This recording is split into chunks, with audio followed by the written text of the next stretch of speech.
साथियों नमस्कार। बहुत सारे पशुपालक भाइयों के कमेंट आ रहे थे कि सर आप हमें ये बताइए कि जैसे ही हम अपनी गाय भैंस की एआई करवाते हैं तो उसके 2 या 3 दिन के भीतर हम कैसे पता करें कि हमारा पशु गाभिन ठहरेगा या फिर नहीं। तो इस टॉपिक को कवर करो, इस पर एक डिटेल से वीडियो बनाओ। तो यहाँ पर मैं आपको एक बात क्लियर कर दूँ कि कुछ एक बातें हैं, अगर उस तरह के लक्षण आपके पशु में आते हैं तो एक संभावना बन जाती है कि आपका पशु गाभिन ठहर जाएगा। लेकिन इस बात को हम 100% तक 100% तक नहीं बता सकते हैं। अगर आपको डाउट रहता है तो आप 3 महीने के बाद अपने पशु की प्रेगनेंसी को डायग्नोस करवा सकते हैं पशु चिकित्सक से। ओके, तो अगर आप चैनल पर नए हैं तो चैनल को सब्सक्राइब कर लें, इस वीडियो को लाइक कर लें, शेयर कर लें, और किसी भी तरह का डाउट रहता है तो नीचे कमेंट सेक्शन में आप मुझे बता सकते हैं। तो सबसे पहले जब आप अपने पशु की एआई करवाते हैं तो आपको पता होना चाहिए कि आप कौन से समय में पशु का कृत्रिम गर्भाधान करवा रहे हो। यानी कि जब आपका पशु डिस्चार्ज देता है या हीट में आता है तो हीट में आने के 18 से 24 घंटे के बीच में आपको अपने पशु का कृत्रिम गर्भाधान करवा लेना चाहिए। अगर आपने मिड हीट में और अच्छे समय पर अपने पशु का कृत्रिम गर्भाधान करवाया है तो संभावनाएं बन जाती है कि आपका जो पशु है वो गाभिन ठहरेगा। दूसरी महत्वपूर्ण बात यह है कि ये जो डिस्चार्ज आप अपनी मोबाइल स्क्रीन के ऊपर देख रहे हैं, इस डिस्चार्ज को आप ध्यान से देखिए। इस तरह का डिस्चार्ज या ट्रांसपेरेंट वाटरी डिस्चार्ज या किसी भी तरह का अगर डिस्चार्ज एआई करने के बाद यानी कि टीका लगाने के बाद आपका पशु लगा रहा है, छोड़ रहा है डिस्चार्ज, तो वहाँ पर एक पॉइंट में आप मान सकते हैं कि आपका जो पशु है वो गाभिन नहीं ठहरा है।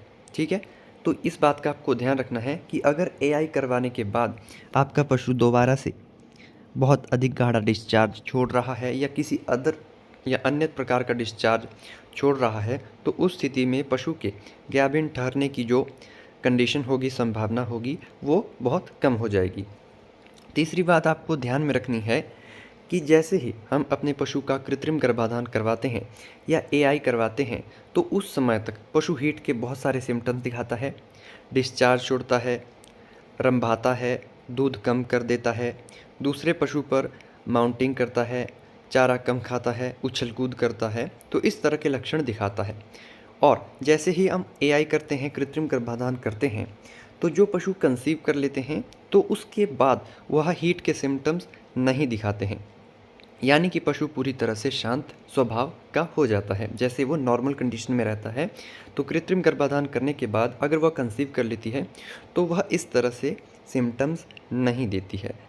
तो अगर आपका पशु एआई करवाने के बाद भी, एआई करवाने के 2 या 3 दिन के बाद भी हीट में आने के सिम्टम्स दिखा रहा है, डिस्चार्ज छोड़ रहा है, उछल कूद कर रहा है, दूसरे पशु पर माउंटिंग कर रहा है, दूध कम दे रहा है, तो एक संभावना बन जाती है कि आपका जो पशु है वह गाभिन नहीं ठहरा है।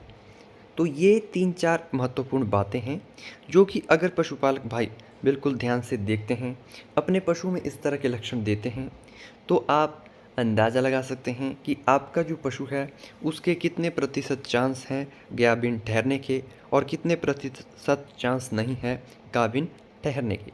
और सबसे बढ़िया तरीका जो मैं आपको बता रहा हूँ वो ये है कि अगर आप 3 महीने तक अगर आप वेट कर लेते हैं तो उसके बाद अपने नियर बाय पशु चिकित्सक से आप अपने पशु चिकित्सक की प्रेगनेंसी डायग्नोस करवा सकते हैं। उस टाइम पर बिल्कुल क्लियर हो जाएगा कि आपका जो पशु है वो गाभिन है या फिर नहीं। और क्या होता है कि जो पशु गाभिन नहीं ठहरते हैं तो बहुत सारे पशु 21 दिन के बाद, 21 डेज़ के बाद दोबारा से हीट में आ जाते हैं। तो आज का ये वीडियो मुझे लगता है आपके लिए काफ़ी ज़्यादा नॉलेजेबल रहा। अगर आप चैनल पर नए हैं तो चैनल को सब्सक्राइब कर लो, वीडियो को लाइक शेयर कर लो, और मिलते हैं नए वीडियो में।